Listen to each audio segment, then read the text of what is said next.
And welcome back. I'm Sam Sachs, filling in for Thom Hartmann here on the Thom Hartmann Program, and I'm joined by the National Affairs Correspondent with The Nation magazine, John Nichols. Hey, John.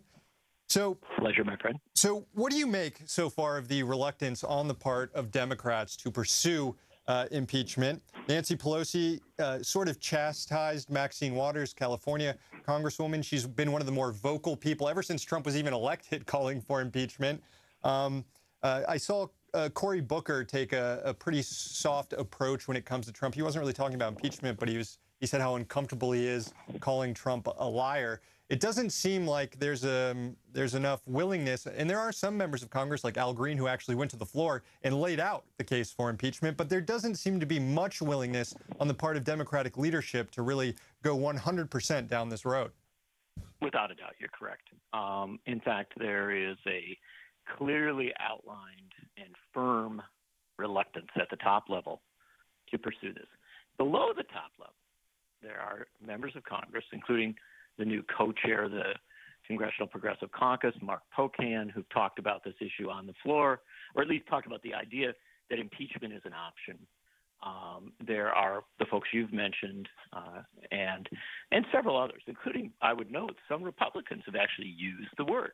They haven't said, oh, we're ready to impeach, but what they've said is, you know, if we've got an obstruction of justice here, as regards some of the things that Trump did with Comey and some of the conversations around that could well be an impeachable offense.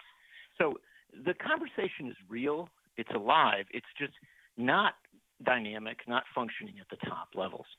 Now, this is where the problem comes in.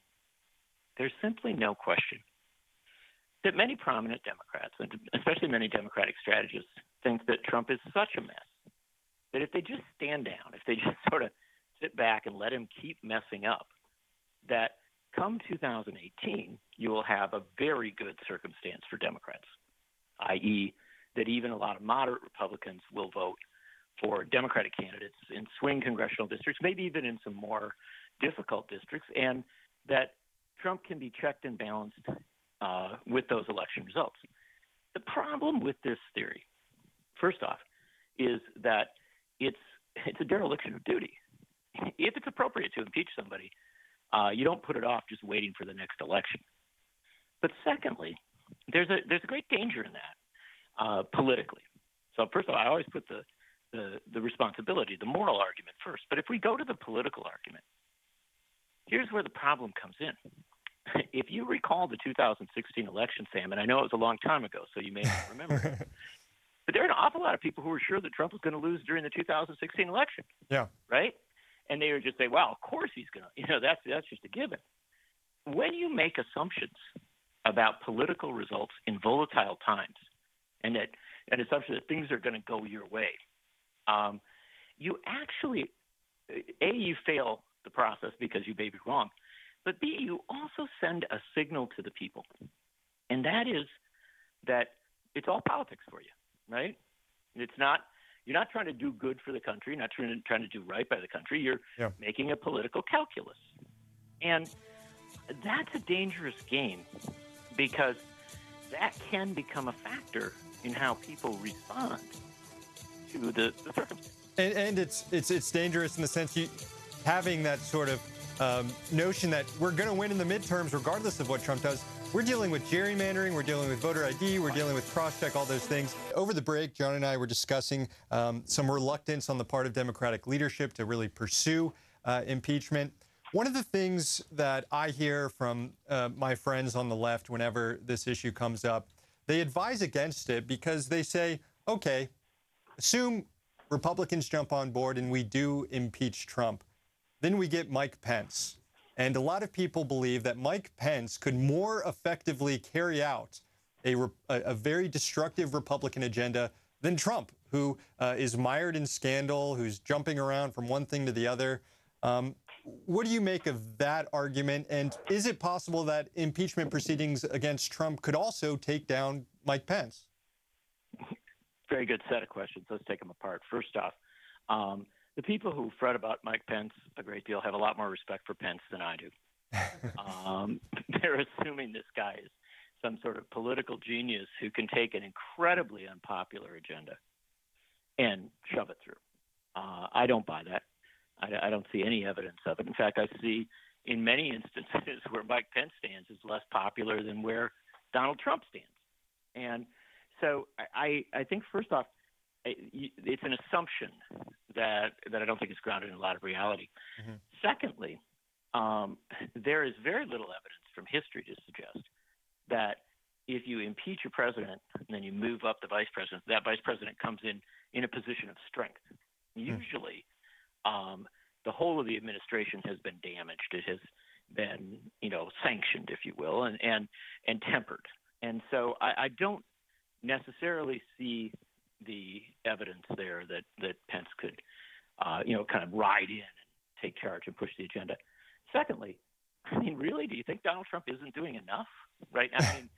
He just pulled us out of the Paris Accord. Yeah, he's certainly acting in incredibly bold and over the top ways, some of which Pence might do. But with all due respect, I think people who say that are underestimating the circumstance that we are in already. And finally, as regards your question or your secondary question, could you impeach Pence as well? I think you have to be a little careful about saying, yeah, we're going after everybody. That sounds too political at times. But if there is wrongdoing on Mike Pence's part, and if there is incompetence, which clearly his argument on all the Flynn stuff and so much else is that people didn't tell him about stuff when he was running the transition. Yeah. And so there's a lot of absurdity. There's a lot of questions surrounding Pence, and even deeper, more serious questions surrounding Jeff Sessions and a few others in this administration. And it is important to recognize the impeachment power can be applied to presidents, vice presidents, and all the civil officers of an administration. So it doesn't just end with the presidency. But I would say at a fundamental level, you don't put off impeachment of someone who is clearly doing wrong, clearly doing damage, because you're afraid of who will come next. Yeah. We live in a country that has elections. We have a long line of succession. At some point, you have to step away from the political calculations and say what is right for the country. And when I wrote this piece for The Nation, what I was arguing is not saying, here's why you should go impeach. Other people can figure that out or determine whether they think it's right. My core argument, the most important thing I'm saying is don't take impeachment off the table. Don't avoid this. If the moment comes, if the circumstance is right, don't say, we just can't, that's the one thing we can't do. It's the wrong way of thinking. It's actually the one thing you can do. And it's, to my mind, a very good way for principled members of Congress to step up and say, look, I've had too much. I cannot accept what is going on. I cannot uphold my oath to protect and defend the Constitution from all enemies, foreign and domestic. I can't do that by continuing to sustain this presidency. Yeah, absolutely. I think those kinds of statements are appealing to people. I think people hear that and like it. And it could be a decent campaign message in 2018 as well. And your point about how impeachment proceedings would damage the administration itself and everyone associated with it, it could damage the entire Republican Party as well, considering how many Republicans we've seen, like Paul Ryan, go to the mat to defend every single thing this administration has done. John Nichols, National Affairs Correspondent with The Nation magazine. Follow him on Twitter at Nichols Uprising. Thanks so much for coming on the show. Honored to be with you, Sam. Thank you, John.